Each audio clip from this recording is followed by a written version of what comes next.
Have you ever hidden some cash so well, put it in such a safe place that you forgot where you put it? Well, you're not alone.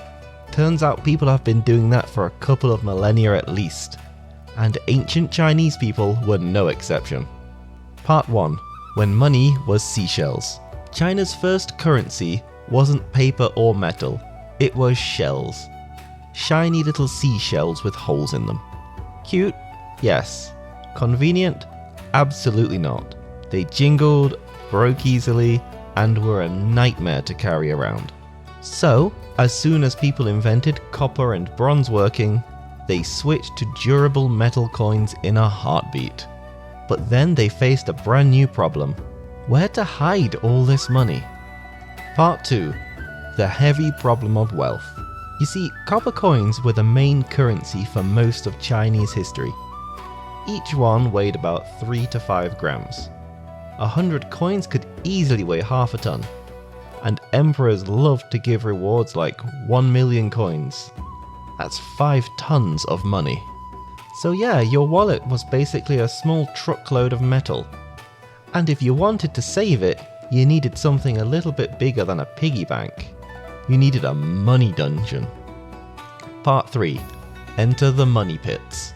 For centuries, people buried their wealth underground. Archaeologists in China still dig up these money hoards today. In 1967, one stash in Hubei province turned out to be 11 tons of coins. That's not a savings account, that's an elephant's worth of money. Even in recent times, construction workers sometimes hit the jackpot. In 2015, half a ton of Ming Dynasty coins popped up in Beijing. Not bad for a day's work with a shovel. Part 4. The real estate lottery. But ancient people found old buried cash too.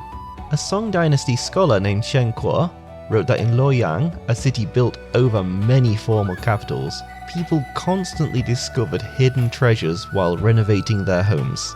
It became so common that sellers started charging buyers a special tax called digging money.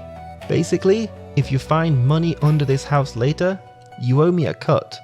One guy even found 100 taels of gold, so maybe that treasure tax wasn't such a bad idea. Part 5. Creative hiding spots. Of course, not everyone just buried it. People got creative. Some hid coins inside walls or beams. Others under the toilet pit. Yes, seriously. Perfect security, terrible smell. One general in the 12th century had a different plan. He melted his silver into giant 40-kilogram balls and said, "Let's see the thieves carry that away." One Ming Dynasty minister was even sneakier. He shaped his gold and silver into cups, spoons, and jewelry, so the treasure sat in plain sight, disguised as everyday stuff.